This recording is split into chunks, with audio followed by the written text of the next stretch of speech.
Cecilia, the Dragon Knight. So Cecilia is the princess or queen of Wittenberg. Wittenberg? Very German sounding nation. Roughly. She is a dragon slayer. Now is the time of judgment. Apparently a lot of people from there are dragon slayers.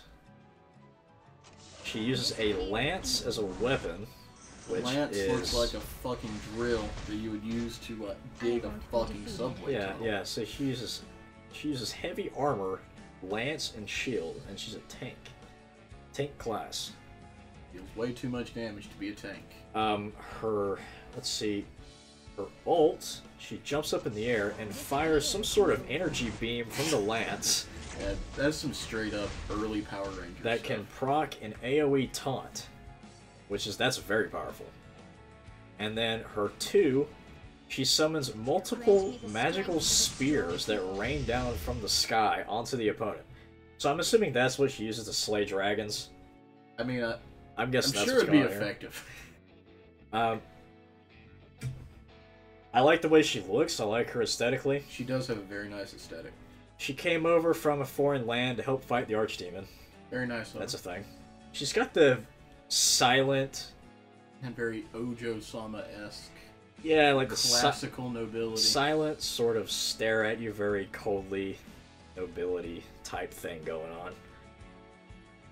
on. I like her. At one point, I did want to roll her. At this point, I'm not sure I have much reason to. Right. But I wouldn't mind rolling her. You can never have enough 5 stars. Yeah. I think she's cool. I'd put her in A. Yeah, solid A. Solid A. I'd say the only issue holding her back is just don't know much about her. Right. Go ahead and snatch Karen from you. Yeah, so we've got Karin and Bloodblade Karen. So Karin is also from Rengar. Yeah. She is the high school student equivalent of the, how should we say, the execution squad? Yeah. What is her, like, official title? Her official title is, like, head of security. Yeah. Head of security. Mall cop. Mall cop. With a katana blade. Yeah.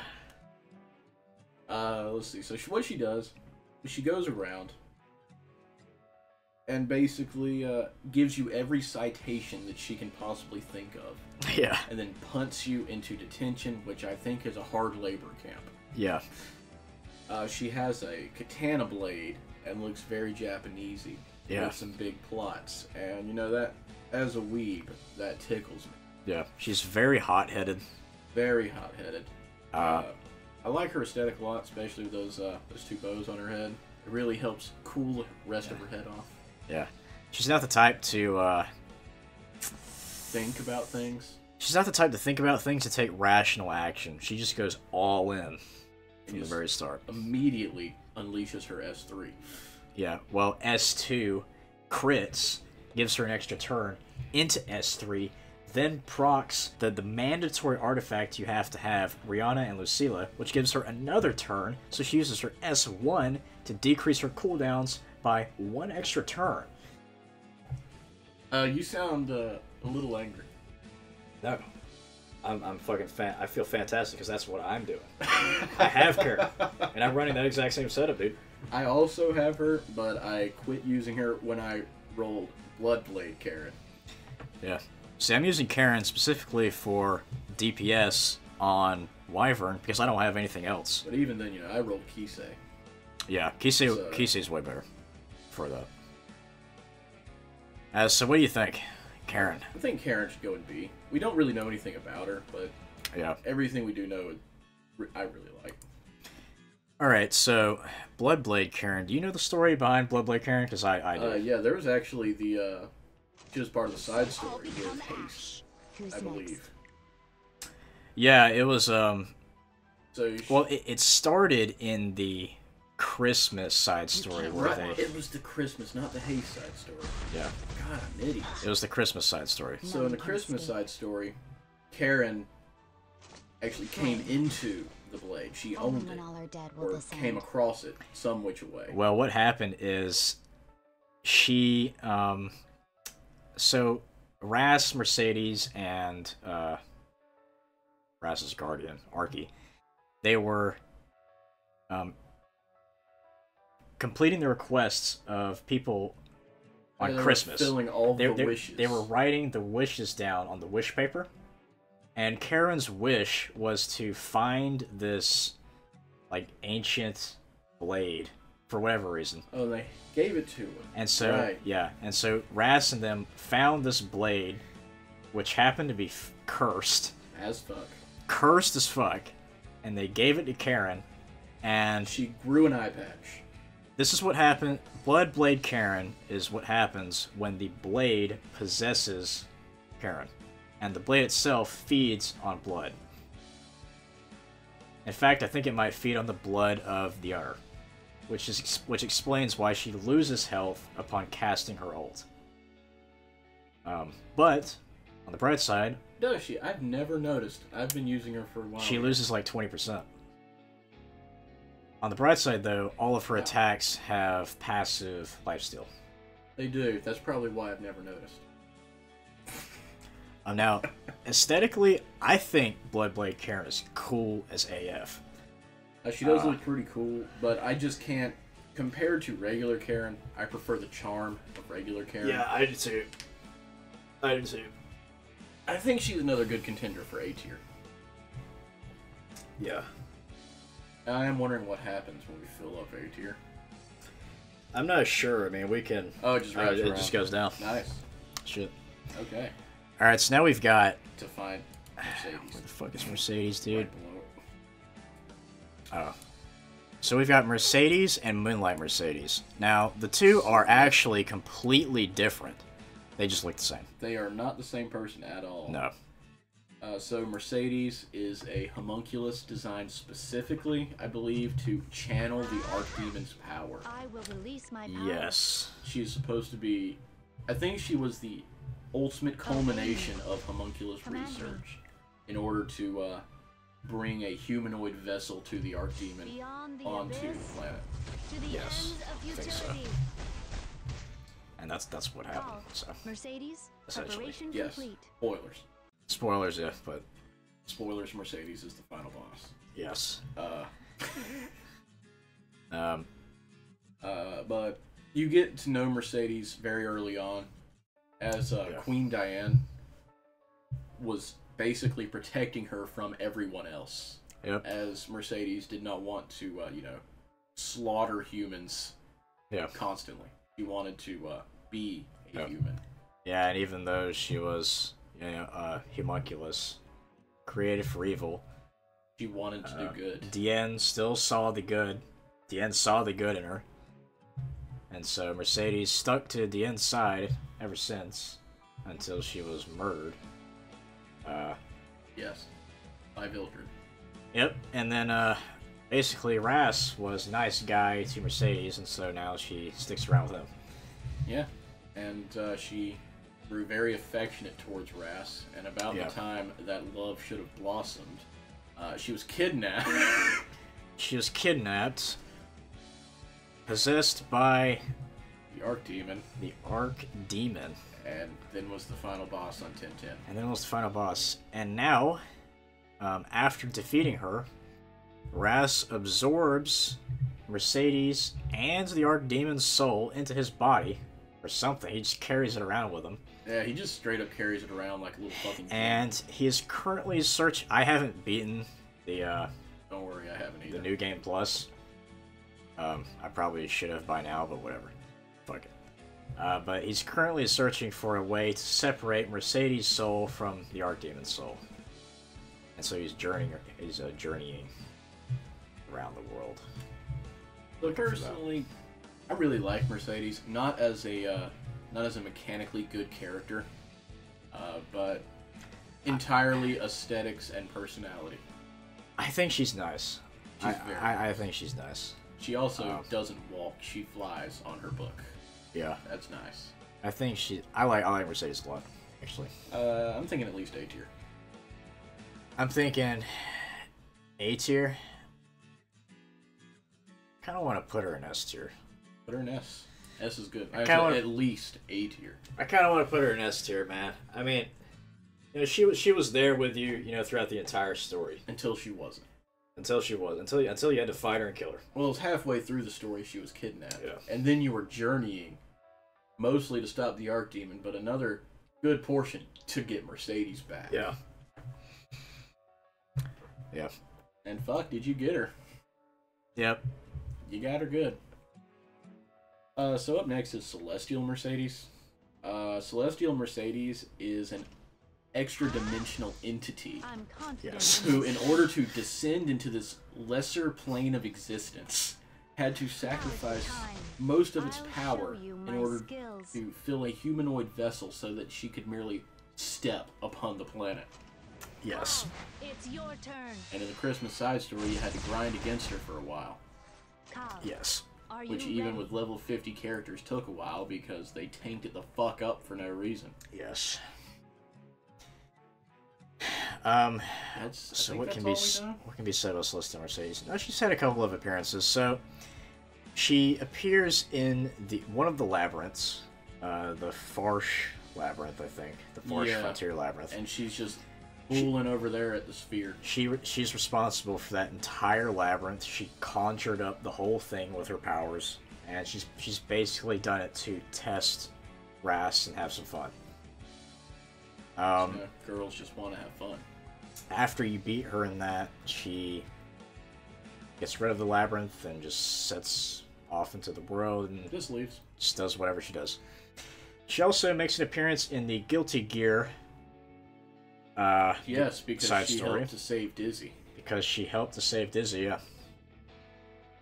She freed Dizzy from the illusion that Tenebria cast on her. All in all, I do like her. She's not as good as Mercedes, but she is still very aesthetically pleasing. Interesting character, definitely. One of those, you know, just your average celestial being character. I don't know, like, why the fuck this is even a thing. Like, why are there just like random celestial beings visiting the planet? I mean, similarly, Assassin Cartuja is also in the exact same boat as Celestial Mercedes. Yeah. And there's the other one too. There are a bunch of them. There's only 3. Yeah. I think there's a Watcher Shuri is one. Yeah, it's Watcher Shuri, Assassin Cartuja, and Celestial Mercedes. Yeah. Why? Don't know. They have a purpose, actually. Aren't they? I think they're there to protect the planet from some dude who is going around. Xeno? I think it's Xeno, yeah. Fuck that dude. Maybe it's Xeno. It would make sense considering that I think because when season 2 for Arena started, Xeno showed up. Yes. And unless I'm actually retarded, so did Celestial Mercedes. Yeah. And Xeno was responsible for everything going on in the fucking Guilty Gear side story. Yes. Because Xeno wants to basically go around consuming the power of different celestial beings for himself. I think also, like, entire planets. Yeah. And, like, that's basically what happened. Like, I think that's the story behind Xeno. Like, what happened on his home planet is he beat everyone up so bad that he took all of their spiritual... I don't even think he was a celestial being himself originally. I think he was just a dude. Just some dude. That defeated the celestial being on his planet, absorbed it, and then is just fucking going around the universe, killing things off. Kind of fucking crazy, but... It's Celestial Mercedes, A tier. A tier. Up next, who we got? Challenger Domini. Let's probably get regular Domini first. Oh yeah, regular Domini. So regular Domini is the chosen of Nixeed. Yeah, the Ice Spirit Lord. That's all I know. That's also all I know. Even going through Nixeed's Sanctum, the Labyrinth, that's still all I know. Said, look at me. And I know that Challenger Domini shows up. I don't know why. Freeze. It might have something to do with Tenebria. I mean, I do really enjoy the I don't know. aesthetic of regular Domini. Yeah. It's a nice aesthetic. Solid B tier. Nixie is strongest. Yeah, I I'm think the so. strongest. Challenger as well. Know absolutely nothing I about will her. show you Yep, the no power of fucking clue. Nixie. We're fake fans. Don't worry. Clarissa. Clarissa, huh? So she is the very devout follower of the Order of the Blue Cross. I'm not sure what her official role is. She's just a nun.